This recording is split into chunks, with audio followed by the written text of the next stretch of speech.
બધાએ મનને થોડું થોડું મારીને જીવે છે. જિંદગી પણ ગજબની છે. લાઈફમાં ક્યારેય કંઈ 100% હોતું જ નથી. સુખ પણ નહીં અને દુઃખ પણ નહીં. સતત એવું લાગે છે કે કંઈક ખૂટે છે. જે ઝંખના હોય એ મળતું નથી. મળી ગયું હોય એ ગમે ત્યારે અચાનક જ હાથમાંથી સરકી જાય છે. ક્યારેક જિંદગી સામે જ સવાલ થાય છે કે તું કેમ આવી છે. માંડ એવું લાગે કે હવે લાઈફ બરાબર જઈ રહી છે ત્યાં જ તું કેમ આડી ફાટે છે. શું અમારે સતત એ ભય નીચે જ જીવવાનું કે ગમે ત્યારે ગમે તે થશે? અત્યારે જે સારું છે એ નહીં રહે. જે જોઈતું હોય એ મળી જાય પછી પણ એ સવાલ મૂંઝવતો જ રહે છે કે આ ટકશે તો ખરું ને. જેના પર આંખો મીચીને ભરોસો કર્યો હોય એના માટે પણ એક પ્રશ્ન રહે કે આ માણસ આપણા સારાપણાનો ફાયદો તો નહીં ઉઠાવે ને. ઘણી વખત તો આપણો કોઈ વાંક ન હોય તો પણ આપણને જ જવાબદાર ઠેરવી દેવામાં આવે છે. કોના મનમાં શું ચાલે છે એ જ સમજાતું નથી. ક્યારેક એવો વિચાર પણ આવી જાય છે કે બધાની જિંદગી અને વિચારો પારદર્શક હોત તો કેવું સારું હતું. ખબર તો પડે કે કોણ કેવું છે. અહીં તો દરેક માણસ ભેદી છે. ક્યારેક તો પોતાની જાત વિશે પણ સવાલ થાય છે કે હું કરું છું એ તો સાચું છે ને. આપણને સાચું લાગે એ ઘણી વખત બીજાને કેમ ખોટું લાગે છે. સંસાર અને સમાજના પોતાના નિયમો છે. આપણા નિયમો કંઈ નહીં. બીજા કહે એમ જ કરવાનું, બીજા કહે એમ જ જીવવાનું. જરા કે સવાલ કરીએ તો બળવો કરતા હોય એવું બધાને કેમ લાગે છે. ક્યારેક એવો વિચાર કેમ આવી જાય છે કે કોઈ મને સમજતું જ નથી. મારે કરવું છે એ કોઈ કરવા દેતું નથી. જિંદગી આપણી હોય છે પણ આપણે જે રીતે જીવવું હોય છે એ રીતે જીવી જ નથી શકાતું. દરેકની લાઈફમાં એક વખત તો એવું થયું જ હોય છે કે બધું મૂકીને ચાલ્યા જવું છે ક્યાંક. આ ઝંઝટમાંથી મુક્તિ જોઈએ છે. ક્યાંય નથી જઈ શકાતું. ગમે કે ન ગમે એ જ રોજિંદી ઘટમાળમાં તમારે રહેવું પડે છે. જિંદગીના અનુભવો આપણને કંઈ ને કંઈ વેદના, પીડા, દર્દ આપતા રહે છે. દરેકના દિલનો એકાદ ખૂણો ભારે હોય છે. કેટલીક ઘટનાઓને દિલમાં સંઘરીને છુપાવી દીધી હોય છે. કોઈને કહી શકાતું નથી, સહી પણ શકાતું નથી. ક્યારેક એ આંખના ખૂણા ભીના કરી દે છે. કોઈ જોઈ ન જાય એવી કાળજી રાખીને એ ભીના ખૂણાઓને સૂકા કરી નાખવા પડે છે. સંબંધો સૌથી વધુ પીડા આપે છે. પોતાનું હોય એ જ ક્યારેક પારકાને સારા કહેવડાવે એવું વર્તન કરે છે. આપણને એમ થાય છે કે કેમ કોઈ સમજતું નથી. એક છોકરીની આ વાત છે.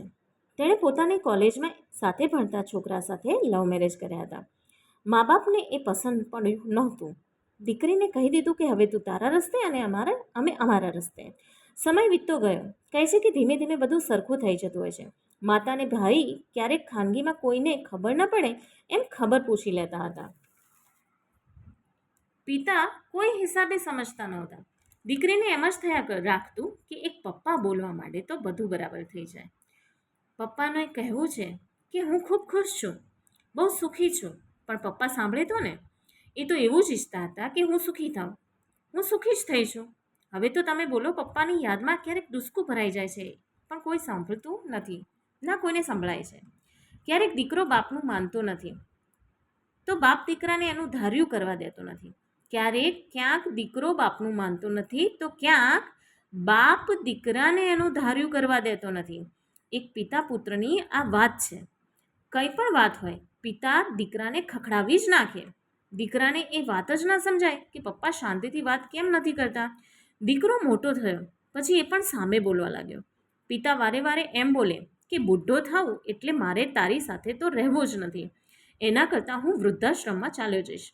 દીકરાએ કહ્યું, કાશ વૃદ્ધાશ્રમની જેમ કોઈ યુવા આશ્રમ પણ હોત જ્યાં જઈને અમે અમારી રીતે રહી શકતા હોત. દુનિયામાં એવા મા બાપની કમી નથી જે વૃદ્ધાશ્રમના નામે સંતાનોને ડરાવતા રહે છે, રડાવતા રહે છે. પોતાના લોકો દ્વારા જ ઘણી વખત ઇમોશનલ બ્લેકમેલિંગ થતું હોય છે. પોતાનું ધાર્યું કરવા માટે ઘણી વખત ઘરના લોકો જ બાજીઓ ચાલતા હોય છે. આપણને એમ થાય છે કે કરવા દે ને, એને જે કરવું હોય, કારણ વગરની બબાલમાં નથી પડવું. એક સસરા અને પુત્રવધૂનો સાવ સાચો કિસ્સો છે. પુત્રવધૂ ડૉક્ટર છે, પતિ બિઝનેસમેન છે, સસરાને ડાયાબિટીસ છે. પુત્રવધૂને ખબર ન પડે એમ એ મીઠાઈ ખાઈ લે, ખાવામાં કંઈ ધ્યાન ન રાખે. પુત્રવધૂ કહીને થાકી ગઈ કે તમારું શુગર હાઈ રહે છે, મહેરબાની કરીને થોડુંક ધ્યાન રાખો. ચાલવા જાઓ, ગમે તે ખાઈ ન લો. સસરા કોઈ વાત સમજે જ નહીં. બંને વચ્ચે રોજ માથાકૂટ થાય. એક દિવસ પતિએ પત્નીને કહ્યું કે તું રહેવા દે ને, એમણે જિંદગીમાં ક્યારેય કોઈનું માન્યું નથી, એ તારું પણ નથી માનવાના. જે કરવું હોય એ કરવા દે ને, એ તો નહીં સુધરે, તને હાઈપર ટેન્શન થઈ જશે. પત્નીએ કહ્યું કે હું એમના સારા માટે કહું છું. પતિએ કહ્યું પણ એમને સારું તો લાગવું જોઈએ ને. એમને તો એમ જ લાગે છે કે મને ટોકે છે, મને રોકે છે, મને શાંતિથી ખાવા પીવા દેતી નથી. એક વખત તો તેમણે પત્નીને ત્યાં સુધીનું કહી દીધું કે જે થવાનું હોય થશે, જેટલું જીવન હશે એટલું જીવશે, તું એમને એમની રીતે રહેવા દે.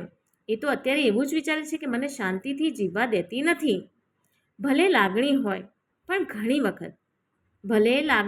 પણ ઘણી વખત આપણે ઈચ્છતા હોય એવું થતું નથી. આપણી લાગણી બધાને સ્પર્શે, આપણી વાત બધાને સમજાય, સાચું કહેતા હોઈએ તો પણ આ બધા માને એવું જરૂરી નથી. જે લોકો પોતે માનતા હોય એને જ સાચું માને, તો એને જે માનવું હોય એ માનવા દેવામાં જ સાર હોય છે. ઘણી વખત આપણે સારું કરવા જવામાં પણ આપણી એનર્જી જ બગાડતા હોઈએ છીએ.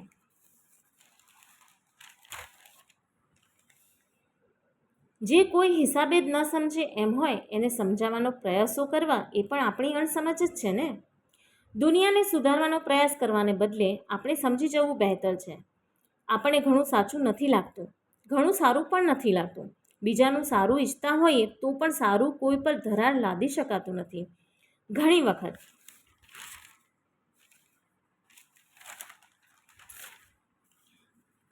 દુનિયા ચાલતી હોય એમ ચાલવા દેવી પડે છે.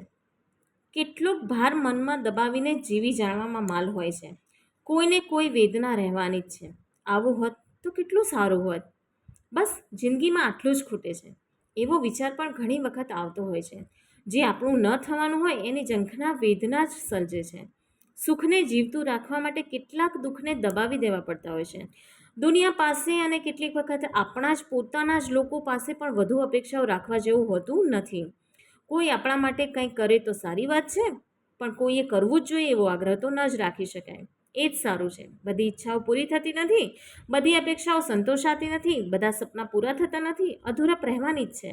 એને આપણે જેટલી ઝડપી સ્વીકારી લઈએ એ જ સારું છે. જે છે એને જીવી જાણીએ, જે નથી એને ભૂલી જાણીએ, તો જ જિંદગીને જીવવા જેવી લાગવાની છે.